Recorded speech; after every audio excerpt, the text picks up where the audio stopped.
VAVOLOMBELON'NY HERIN'ANDRIAMANITRA.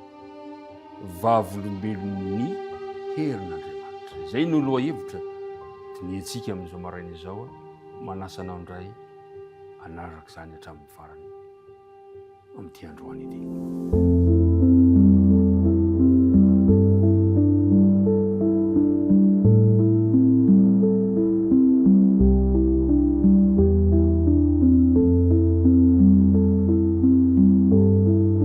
Mpiara-midinika namana faly ny fo tafahoana aminao indray ao an-tokantrano any amin'ny toerana izay ahafahanao mandray izao dinika ifanaovana izao. Faly satria manana mpiara-midinika mahatoky manaraka hatramin'ny farany fandarana rehetra. Ny tompony hitahiry mandrakariva aminao ny fahasalamana, ny hery, ny tanjaka, ny fahasoavany, ary tononoko mandrakariva kosa isan'andro eto ny fiadanan'ny tompony ho anao sy ny ankonanao ifanofaofatana isika. Ivavaka isika raha hanomboka izao dinika ifanaovana izao. Tompo Andriamanitra io, Andriamanitray hatramin'ny taloha sy ankehitriny ary mbola Andriamanitra mandritra mandrakizay ianao. Misaotra anao izay no ny fitantanana rehetra, no ny famindram-po sy ny fahasoavana izay asehonao amin'ny tsirairay avy. Ka mbola natratra ity fotoana maminay sarobidy loatra aminay ity izay androany. Mamela ny helokay ary mamindrafo aminay. Ankehitriny ary raha andinika ny teninao izay dia ampitoero aty anatinay Tompo ilay fanahinao masina, ilay fanay mpitaridalana, ilay mpananoro hevitra mba ametraka ny teny, ampianatra anay izao teninao izao. Dia mitahiry reto mpiaino marobe reto na iza misy anay avy ao koa tsapanay fa eo ianao ankehitriny. Dia amin'ny anarana Kristy nangatana ny vavaka. Amen. Ry mpiara-midinika namana, mino fa efa ombavantsika ilay andinina tao tadiny amin'ny Jeremia 1:10 ka ny 10:10 manao hoe: izao Jehova no mpandinika ny fo sy mpamatatra ny voa, mba hanome olona rehetra araka ny alehany dia araka ny vokatry ny asany. Jehova mpandinika ny fo, Jehova mpamatatra ny vo.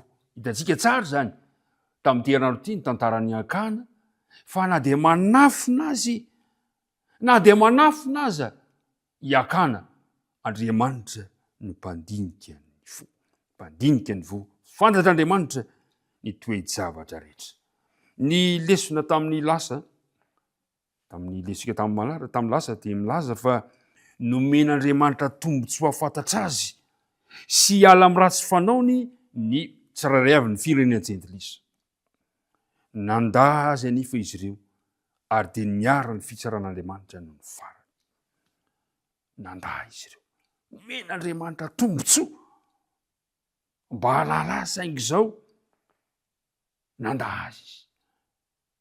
Izao sy anao mbola omen'Andriamanitra tombontsoa. Move ho raisiko tombontsoa tokoa ve izany, ararotiko ve izany. Ao amin'ny Josoa 7 manomboka amin'ny 9 ka hatramin'ny 10 no jerevantsika, izay miresaka ny fihetsik'i Josoa manoloana ny loza izay nitranga. Fihetsik'i Josoa nanoloana ilay faharesena mampalahelo tao ay zao ny voalazany. Dia notriarin'i Josoa ny fitafiana ka niekoka tamin'ny tany teo anoloan'ny fiaran'ny Jehova mandrapahariva ny andro izy sy ny lohan'ny Israely, sady nasiany vovoka ny lohany. Ary Josoa indrisy Jehova Tompo, nahoana no nampita ity firenena foana tao Jordana ianao, anoloranao anay ao an-tanan'ny Amorita handringanana anay? Inay anie izay mba nety nitoetra tao an-tafon'ny Jordana ihany? Indrisy Tompo, inona intsony no lazaiko? Fa ny Israely efa niamboto ao alohan'ny fahavaliny, ka ho ren'ny Kananita sy ny mponina rehetra amin'ny tany zany, dia andidina anay izy ka hamono ny anaranay tsy eo amin'ny tany intsony, ary atao ahoana ny anaranao lehibe. Mampalahelo izany toe-javatra izany. Tamin'ny voalohany ny Josoa, ilay mpitariky ny Israely, dia niteny tahaka ny zanak'Isiraely tao anatin'ny fahoriany tamin'ny nandaozany ny tany Egypta. Inona ne nataon'ny zanak'Isiraely tamin'ny nandao tany Egypta? Hoy izy ireo hoe: inay anie izay mba maty ny tanan'i Jehova tany Egypta, raha nipetraka teo anilan'ny fahandroan-kena ka nihinana ho voky fa nitonanay ho nivoaka teny an-efitra ianao afaty mosary zao fiangonana izao. Izany ngeny lazainy Jesosy koa teto hoe indrisy Jehova tombo nahoana no nampita ity firenena foana ity teo Jordany ianao anloranao anay eo an-tanany Amorita. Teo izy hoe inay ene zahay mba nitoetra tao an-tafon'ny Jordana ihany ao anatin'ny fahakiviana. Zay ny maha-olombelona. Marina fa mpitarika ny fidin'Andriamanitra Jesosy fa zay le maha-olombelona voafetra ihany. Voafetra ihany isika kanefa ny mahafinaritra amin'ny mahavahoaka an'Andriamanitra an Jesosy. Tsy ela tao aorianan'izay nefa dia naseho ny ahany lehibe momba ny fahavoazana mety anjo nianarana sy ny laza an'Andriamanitra noho ifarisena io. Tsy mampaninina azy raha foana tanteraka ny anarany. Tsy nampaninina azy ny mety ho fariseny reto vahoaka an'Andriamanitra izay navadika no fanekeny. Fa nampiahiahy an Jesosy anahoana ny voninahitra sy ny laza an'Andriamanitra. Zany ny toe-tsaina izay tokony hananako.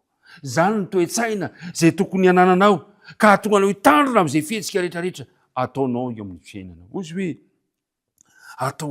ataonao hoana ny anaranao lehibe. Amin'ny Jesosy zany tena zava-dehibe ny fanehoana ny laza sy ny voninahitran'Andriamanitra ka ny faharesena zanak'Andriamanitra ny tsy fahombiazana zanak'Andriamanitra dia mety ampiena izay laza sy ny voninahitran'Andriamanitra izay. Ka zay nampiahiahy an Jesosy. Ry mpiara-midinika namana, mba manahoana moa ve mba zava-dehibe amin'ny fiainanao ny fanehoanao ny laza an'Andriamanitra eo amin'ny fiainanao? Moa ve zava-dehibe amin'ny fiainanao ny fanehoanao ny fahalebiazana sy ny voninahitran'Andriamanitra eo amin'ny fiainanao? Zany no tokony matimatisana. Hitantsika eto amin'ity toe-javatra ity zany ny ivon'ny fikasan'Andriamanitra ho an'ny Israely. Marina fa na fanirian'Andriamanitra izay nahitan'ireo firenena jetrisa manodidina mahazava-dehibe ataon'Andriamanitra ho an'ny olona dia azon'izy ireo atao koa tahaka ny Rahaba mianatra ny hahafantatra ilay Andriamanitry ny Israely amin'ny alalan'ny halehiben'ny fandresen'ny vahoakany. Ry mpiara-mitenika namana, mety misy faharesena eo anoloan'ny fiainantsika. Mety misy fambiazana noho ny fivadiantsika tamin'Andriamanitra kanefa na izany zany azy. Andeha hijery ny tantaran'ny Rahaba isika. Fa Rahaba na dia eo aza ny fahalemeny dia niezaka izy hianatra ilay momba ilay Andriamanitra ka nasehony teo amin'ny fiainana zany ka Rahaba dia lasa nanome laza sy nampiakatra ny voninahitry ny anaran'Andriamanitra. Ry mpiara-midinika namana, amin'ity andro andeha tsy maintsy tandrovana ny laza sy ny voninahitran'Andriamanitra. Ary zay ihany koa ny fanantenana ao antsika, zay ny fanantenan'ny vahoaka an'Andriamanitra ny fanomezam-boninahitra an'Andriamanitra. Ka zao no ataontsika ary ao amin'ny Deutéronomia toko 4. Deutéronomia toko 4 ka ny andininy 15 sy ny andininy ka hatramin'ny andininy 19. Deutéronomia toko 4 ka manomboka eo amin'ny andininy 15 sy ny manaraka. Indro efa nampianariko didy fitsipika ianareo araka izay nandidiny Jehovah Andriamanitra ao mba arahinareo any amin'ny tany izay efa idiranareo lovana. Koa tandremo sy ataovy zany fa izany no fahendrenareo sy fanananareo saina eny mason'ny firenena samihafa. Fandre izany lalàna izany rehetra izany izy ka na hoe olona endry sy mana-tsaina tokoa io firenena lehibe io. Fa iza ny firenena na dia lehibe aza no mba manana Andriamanitra kaiky tahaka an Jehovah Andriamanitra amin'izay rehetra antsontsika azy. Ary iza ny firenena na dia lehibe aza no mba manana didy sy fitsipika marina tahaka izao lalàna rehetra izao izay ataoko eo anatrehanao anio.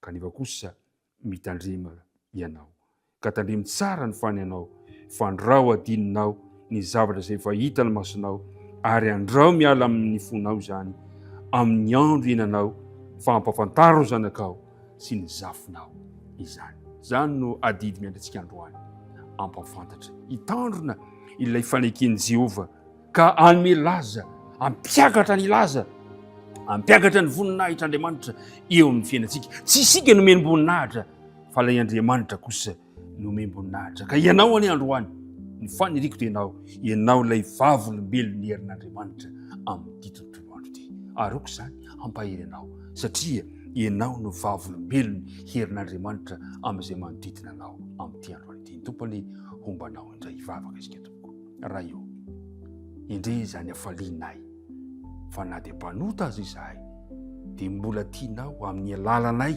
no anehoana ny hery ny voninahitrao, anehoana ny laza ny anaranao. Ampio izahay mba tsy hanamavo izany voninahitrao izany eo amin'ny fiainanay manontolo, dia mitahianay aza mafony masaraka anay androany, milaran' Jesosy no angatana ny vavaka.